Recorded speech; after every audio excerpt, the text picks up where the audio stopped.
सुंदर स्त्री के बांझ रहने के पीछे पूर्व जन्म का कौन सा रहस्य छिपा होता है? ऐसे कौन से कर्म या पाप होते हैं जिनकी वजह से कलयुग में स्त्रियां संतान सुख से वंचित रह जाती हैं? नमस्कार प्रिय दर्शकों, हर हर महादेव। आज की कथा आरंभ करने से पहले आपसे एक निवेदन है। गरुड़ पुराण में कहा गया है कि जो भी कथा या शिक्षा बीच में छोड़ी जाती है वह पाप का कारण बनती है। इसलिए आप इस कथा को अंत तक जरूर सुनें। यदि आप एक सच्चे सनातनी हैं और भगवान श्री राम में अटूट श्रद्धा रखते हैं तो अभी वीडियो को लाइक करें, चैनल को सब्सक्राइब करें और कमेंट में जय श्री राम लिखकर अपना समर्थन व्यक्त करें। तो आइए प्रिय दर्शकों, बिना देरी किए आरंभ करते हैं आज की प्रेरणादायक कथा। प्रिय दर्शकों, कौन से पापों के कारण कलयुग में स्त्रियां संतान सुख से वंचित रह जाती हैं? एक छोटे से कस्बे श्यामगंज में अलका का जन्म हुआ। उसके जन्म के समय ही दाई ने कहा था, इतनी सुंदर बच्ची तो मैंने आज तक नहीं देखी। मां ने उसकी आंखों में झांका तो सचमुच लगा जैसे किसी चित्रकार ने महीनों की मेहनत से एक देवी का चेहरा गढ़ा हो। अलका की सुंदरता उसके बचपन से ही सबका ध्यान खींचने लगी। गली की औरतें उसे देखकर कहतीं, ये लड़की तो बड़ी होकर किसी राजघराने की रानी बनेगी। लेकिन वही सुंदरता धीरे धीरे उसके लिए एक बोझ बनती गई। जब वह मात्र 8 साल की थी, तब उसके घर एक दूर का रिश्तेदार, मामा, कुछ दिनों के लिए रहने आया। शुरू में वो बहुत प्यार करता, चॉकलेट लाता, बाल सहलाता, गोद में उठाता, मगर फिर एक रात सब बदल गया। उस रात की धुंधली यादें अलका के दिमाग में एक साया बनकर हमेशा रहीं। मामा के हाथों ने उसकी मासूमियत को कुचल दिया, मगर वह चुप रही। डर, शर्म और यह न समझ पाने के कारण कि उसके साथ क्या हुआ, वह बस रोती रही, भीतर ही भीतर। जब मां को हल्का फुल्का शक हुआ तो उन्होंने कहा, कुछ मत बोलना किसी से। मर्दों के खिलाफ जुबान खोलना घर की इज्जत बिगाड़ देता है। यही वाक्य अलका की जड़ों में जहर बनकर घुस गया। उसने धीरे धीरे खुद को सुंदरता के खोल में छुपा लिया। बाहर से हंसती, सबसे बात करती, स्कूल में अव्वल आती, मगर भीतर से डरती रहती। उसे लगता उसकी सुंदरता ही उसके सारे दुखों की जड़ है। जब वह 14 की हुई तो उसका शरीर और अधिक आकर्षक हो गया। लड़कों की नजरें, पड़ोसियों की फुसफुसाहटें और रिश्तेदारों की चुभती बातें, सब कुछ उसे असहज करता। उसकी माहवारी भी अनियमित थी। कभी 2 महीने रुक जाती, कभी 10 दिन तक चलती। मां कहती, ये सब लड़कियों के साथ होता है, चिंता मत कर।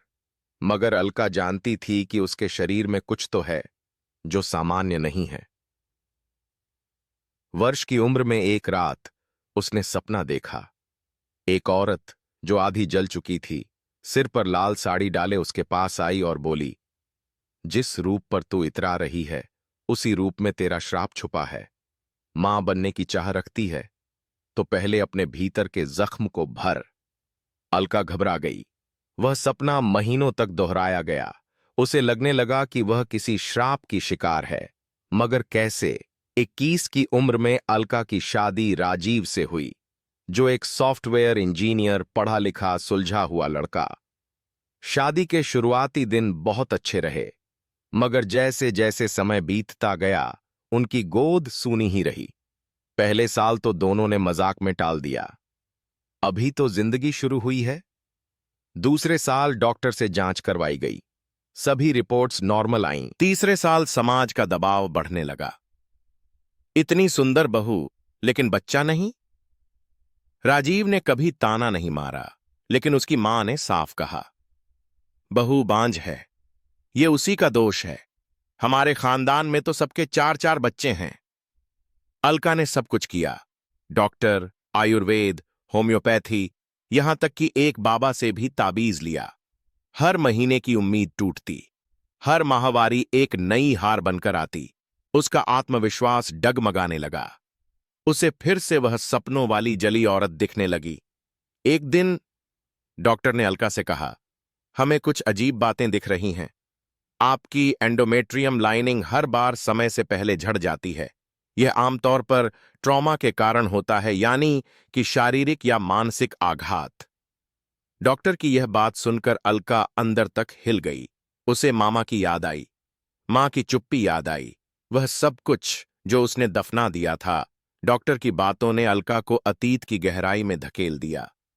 मामा के द्वारा हुआ बचपन का शोषण, मां की चुप्पी और भीतर की घुटन, ये सब अब केवल मानसिक दर्द नहीं थे, अब ये उसकी कोख को भी प्रभावित कर रहे थे। उस रात अलका ने मन बना लिया कि वह अब हर रास्ता आजमाएगी, विज्ञान, आध्यात्म, तंत्र, जो भी उसके दुख को समझे।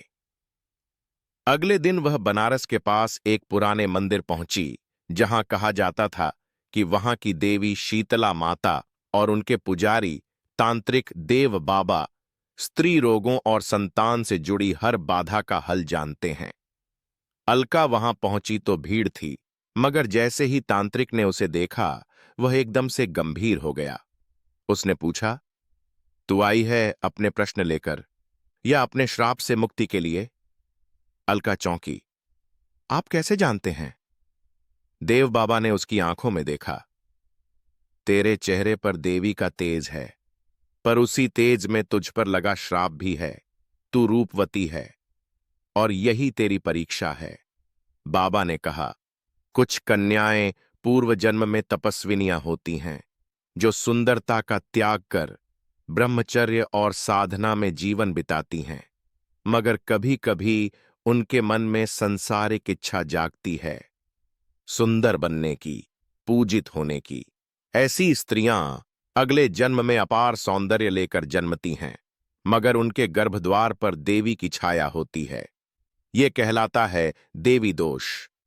तू भी उन्हीं में से है। अलका को विश्वास नहीं हुआ। तो क्या यह सब काल्पनिक है, या मेरे साथ जो हुआ वो इसका कारण?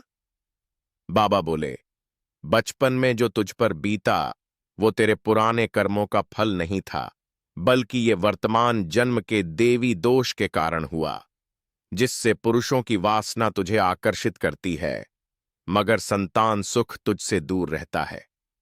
अलका रो पड़ी। तो क्या मैं कभी मां नहीं बन सकती? बाबा ने कहा, तू मां बन सकती है, मगर पहले तुझे अपने भीतर की जली हुई देवी को जगाना होगा। वही जो तुझे सपनों में दिखती है, उसे तूने दफन किया है जब तेरा आत्मसम्मान कुचला गया था। जब तक तू खुद को दोषी मानती रहेगी, तेरी कोख भी तुझे दोषी समझेगी। बाबा ने उसे एक विशेष साधना बताई, स्वर साधना और गर्भ योग, जो देवी के स्वरूप को आत्मा में पुनः जागृत करने में सहायक होती थी। अलका ने बाबा की बताई साधना शुरू की। हर दिन सूर्योदय से पहले मंत्र उच्चारण, यौगिक मुद्राएं और जागृत नारी शक्तियों की आराधना। धीरे धीरे उसकी नींदों में फिर वो जली हुई स्त्री आई, मगर इस बार वह डरी नहीं। उसने उससे पूछा, तू कौन है? औरत ने कहा, मैं तू ही हूं, जिसे तूने मार दिया जब तुझे चुप रहना सिखाया गया। मैं तेरा स्त्रीत्व हूं, जो कभी डर से दबी, कभी शर्म से जली। अलका चीख पड़ी, मैं माफी चाहती हूं, मुझे नहीं पता था कि मैंने खुद को ही दफना दिया है। जली हुई औरत ने हाथ बढ़ाया और कहा, जब तक तू खुद को दोष मुक्त नहीं समझेगी, तेरा गर्भ भी तुझे दोषी मानेगा। अलका ने साधना करना शुरू कर दिया। अलका की साधना अब उसकी आत्मा तक पहुंचने लगी थी। वह हर दिन उस जली हुई देवी से बातें करती, उसे अपनाने लगी थी। अब वह उसे डराने नहीं आती थी, बल्कि रास्ता दिखाने आती। 3 महीने बाद जब अलका दोबारा डॉक्टर के पास गई, उन्होंने कहा, आपकी यूटेरस लाइनिंग अब सामान्य है, हार्मोन संतुलित हो रहे हैं। क्या आपने कोई नई दवा ली? अलका मुस्कुराई और कहा, मैंने खुद को अपनाना शुरू किया है। राजीव अब भी उसके साथ था, उसका सहारा बना। उसने कहा, अगर तुम मां नहीं बन सकी, तब भी मैं तुम्हारे साथ हूं, मगर अब मैं तुम्हारे चेहरे पर एक नई चमक देख रहा हूं। एक दिन अलका एक अनाथाश्रम गई, कुछ दवाइयां दान करने। वहां एक लड़की, मीरा, से मुलाकात हुई। 8 साल की, चुपसी, मगर आंखों में गहरी पीड़ा लिए। उसे देखकर अलका को अपना बचपन याद आ गया। मीरा भी किसी रिश्तेदार के हाथों यौन शोषण का शिकार हुई थी। किसी ने उसे छोड़ दिया था। अलका ने उसकी आंखों में देखा, वही चुप्पी, वही टूटा आत्मविश्वास। उसी रात उसने राजीव से कहा, मैं मां बनना चाहती हूं, मगर जन्म देकर नहीं, आत्मा जोड़कर। राजीव ने उसका हाथ पकड़ा, मीरा को हम अपने घर लाएंगे। अलका ने मीरा को गोद लिया। उसे मीरा से खुद की संतान जैसा मातृत्व मिला।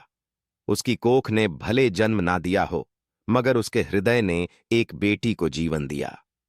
समाज अब भी सवाल पूछता था, असली मां वही होती है जो जन्म देती है, बिना बच्चा पैदा किए कैसी मां?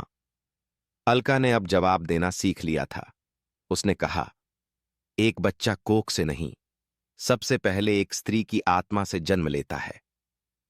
उसने अपने अनुभवों को जोड़कर एक संस्था बनाई, स्वरांजलि, जहां ऐसी महिलाएं आती थीं जो या तो बांझ थीं या यौन शोषण की पीड़िता। वहां उन्हें न केवल मानसिक चिकित्सा मिलती, बल्कि आध्यात्मिक उन्नति, आत्मबल की साधना और मातृत्व की नई परिभाषा सिखाई जाती।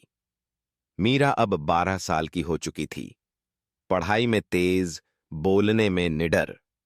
जब भी कोई मीरा से पूछता, तेरी मां कौन है, वह मुस्कुराकर कहती, जिसने मुझे जन्म नहीं दिया मगर जीना सिखाया, वही मेरी मां है।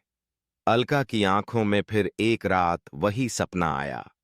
जली हुई देवी मुस्कुराई, मगर अब उसका शरीर जला हुआ नहीं था। वह अब पूर्ण रूप में थी, दिव्य, चमकती हुई। उसने कहा, अब मैं लौट रही हूं, क्योंकि तूने मुझे पूरा कर दिया है। तूने मेरी पीड़ा को अपनाया, उसे रूप दिया और अब मुझे मुक्त किया। अब तू मां है, आत्मा की मां। अलका की आंखों से आंसू बह निकले, मगर ये आंसू दुहक के नहीं थे, ये पूर्णता के थे।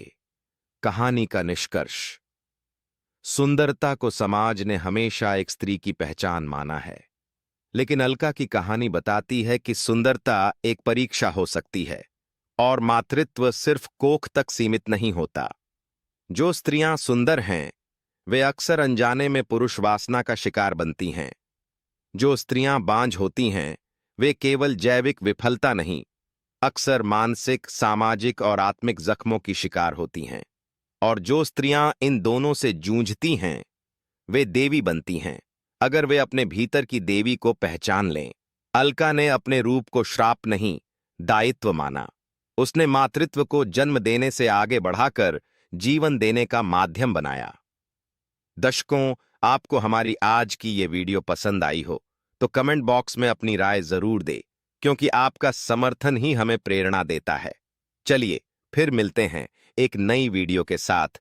तब तक अपना ध्यान रखें और मुस्कुराते रहे। धन्यवाद। जय श्री राम।